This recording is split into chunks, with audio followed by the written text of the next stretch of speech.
우상호 총괄본부장입니다. 먼저 이제 선거를 사흘 앞둔 상황인데요. 지금의 상황을 좀 저희들의 판단을 좀 말씀드리겠습니다. 막판에 최대의 변수로 등장했던 후보 단일화, 이 문제가 오히려 역풍이 불고 있다 이렇게 판단하고 있습니다.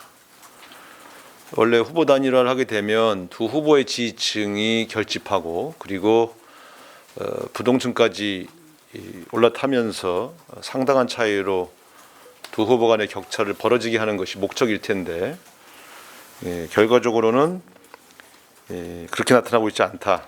저희는 그렇게 분석하고 있습니다.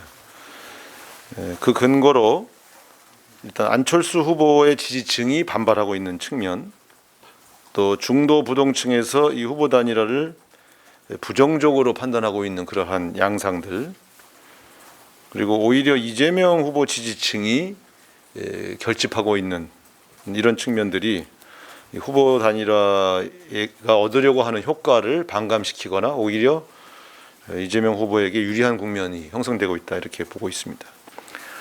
이런 판단을 기초로 해서 저희 막판 전략을 정비를 했습니다. 막판 남은 기간 동안 이재명 선대위는 인물 차별화, 인물 구도로 막판에 집중한다 이렇게 다시 정비했습니다. 후보 단일화에 대한 비판도 전국적으로 이제는 중단하셔도 된다. 오히려 이재명 후보를 홍보하고 왜 윤석열 후보보다 더 뛰어난 대통령감인지를 홍보하는 데 주력해 달라 이렇게 지침을 내릴 계획입니다. 유능 대 무능, 준비된 후보 대 준비 안 된 후보, 경제 민생 누가 더 잘할 수 있나, 안정감 있는 후보 대 불안한 후보, 이렇게 네 개의 분야로 두 인물의 차별화에 나서겠다 이렇게 저희는 정리하고 있습니다. 일 잘할 사람은 이재명이다. 이재명, 유능한 경제 대통령 이재명 후보, 이 담론을 더 집중해서 홍보하려고 합니다. 확실히 서울에도 또 중도 부동층에서도 이런 말이 많이 돌고 있다고 보고가 올라옵니다. 그래도 윤석열은 아닌 것 같아요. 이것이 굉장히 지금의 중도 부동층의 표심을 대표하는 문장인 것 같습니다. 또한 막판에 이재명 선대위는 수도권에 집중한다 이런 원칙을 세웠습니다. 수도권이라 하면 서울, 경기, 인천에 저희 화력을 집중하겠다. 이렇게 인구의 절반 이상이 거주하고 있으면서 부동층이 제일 많은 지역이다 이렇게 저희가 보고 막판에 서울, 경기, 인천 등 수도권에 화력을 집중한다 이렇게 계획을 세웠습니다. 결국 이 모든 전략의 핵심은 승부는 부동층이다 이렇게 보고 있습니다. 그래서 인물론, 정치혁신론, 경제민생론 이 세 가지 테마가 부동층을 움직인다 이렇게 저희는 보고 있습니다. 막판까지 이 기조로 막판 전략을 짰다 이렇게 말씀을 드리겠습니다. 이 윤석열 후보는 최근에 북한이 민주당을 도우려고 미사일을 발사했다 이런 용어를 썼는데요. 정말 어이가 없습니다.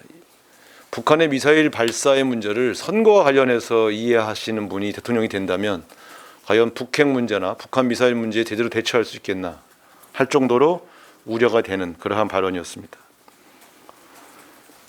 심지어 경쟁하고 있는 상대 당을 향해서 더불어 패거리 당이라는 용어까지 쓰셨습니다.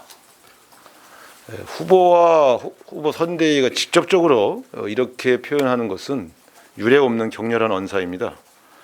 이런 윤석열 후보의 거친 언사, 난폭한 모습은 부동층을 의식하지 않고 자기의 전통적 지지층만 가지고 가면 된다는 오만한 모습이라고 보여집니다. 부동층이 등을 돌리면 윤석열 후보가 당선될 수 없다는 점을 분명히 지적하면서 이 난폭한 언사와 거친 언사와 난폭한 모습을 중단해 주실 것을 다시 한번 강조하고자 합니다.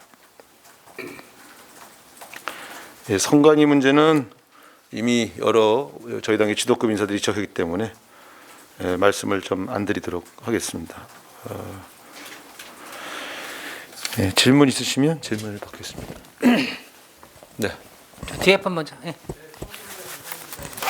사전 투표율이 서울경제 정선 기자입니다. 사전 투표율이 유례 없이 높게 나왔는데 거기에 대한 평가 그리고 유불리에 대한 분석하고요. 그리고 특히 호남 쪽에서 투표율이 높게 나왔는데 아무래도 지금 호남층에서 과연 윤석열 후보에게 넘어가느냐 아니면 저희가 지키느냐 하는 그런 중차대한 기로에 서 있다고 보는데 좀 어떻게 긍정적으로 보시는지 아니면 부정적으로 보시는지 궁금합니다.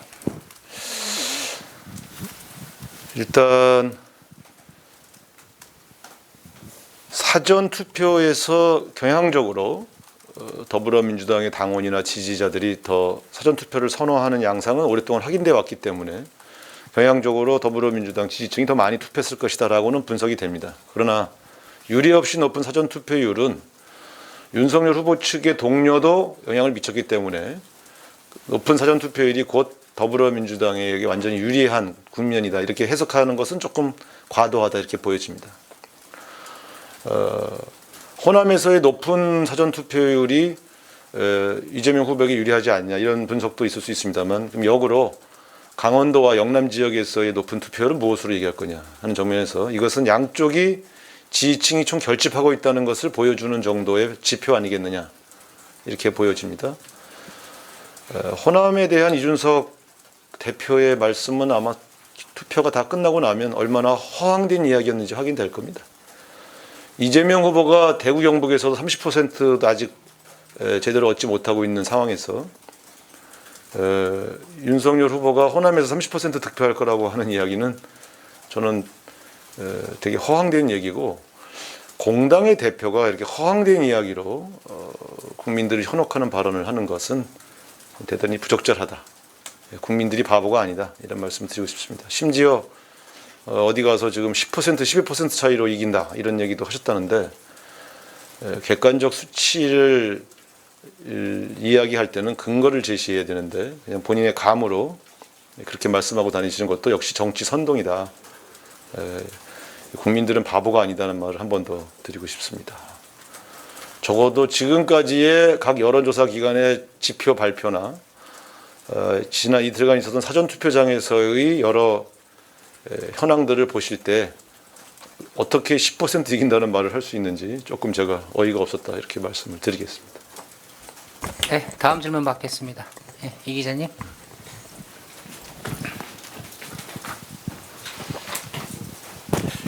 네, 수도권에 대해서 이제 집중 공략하실 거라 말씀하셨는데 사전 투표를 보면 경기도가 이제 전국 최저를 기록하고 인천은 평균 이하고 서울도 평균을 간신히 넘긴 정도인데 이게 아직 지지 후보를 결정하지 못한 분들이 수도권에 많다고 봐야 하는 건지 혹은 또 다른 이유가 있는 건지 궁금하고요. 또 수도권을 공략하신다고 했는데 좀 세부적으로 어떻게 공략하실 계획인지도 여쭙습니다. 거듭 말씀드리지만 이 사전 투표를 통해서 표심을 확인하려고 하시는 일들은 무망한 일입니다. 왜냐하면 어느 쪽의 지지층이 더 많이 또 얼마나 많은 비율로 투표했는지를 확인할 수 없는 상황에서 투표를 가지고 자꾸 특정 후보 유불리를 판단하시려고 하는 것은 저는 비과학적이다 이렇게 봅니다. 과거처럼 특정 진영의 후보가 사전 투표 보이콧을 만약에 주장했다면 이 유례 없이 높은 투표율은 보이콧하지 않은 쪽이 유리하겠죠. 그러나 저는 이것은 그런 객관적 지표는 아니라고 보여지고요. 거듭 같은 질문을 하셔서 또 같은 대답을 드렸습니다. 이제 사흘 남은 상황에서는 양쪽 후보가 새로운 변수를 만들거나 새로운 전략을 쓸 수 없습니다. 그럼 막판에 집중할 때는 가장 효과적이고 가장 효과적인 방법 또 마지막 타켓이 무엇이냐를 분명히 하면서 들어가는 것이 막판 전략입니다. 그런 측면에서 세부적인 전략이 더 나올 수 있는 것은 아니고요. 아까 제가 말씀드린 지역은 수도권, 대상은 부동층, 내용은 인물 비교, 인물론을 하겠다. 이것이 가장 세부적인 계획입니다. 이것을 소화하는 것이죠. 그래서 남은 사흘간 전 지역의 유세는 바로 이 내용을 중심으로 전개될 것이고요. 막판에 무슨 큰 공약을 발표한다거나 무슨 큰 쟁점을 다시 만들 수 있는 시점이 이제는 지났습니다. 그렇기 때문에 저희가 해왔던 선거의 여러 과정 속에서 뽑아내 보면 지금 제가 압축시킨 이 얘기가 부동층 공략이 가장 효과적이다라는 판단을 가지고 있다 이런 말씀을 드리고요. 어쨌든 후보는 수도권을 중심으로 집중적으로 이제 유세를 하시고 유세 내용에 이런 내용들이 담기는 것이고요. 그 이상의 다른 뭐 전략이 있다고 볼 수는 없겠죠. 아마 윤석열 후보도 마찬가지일 겁니다. 네, 다음 질문.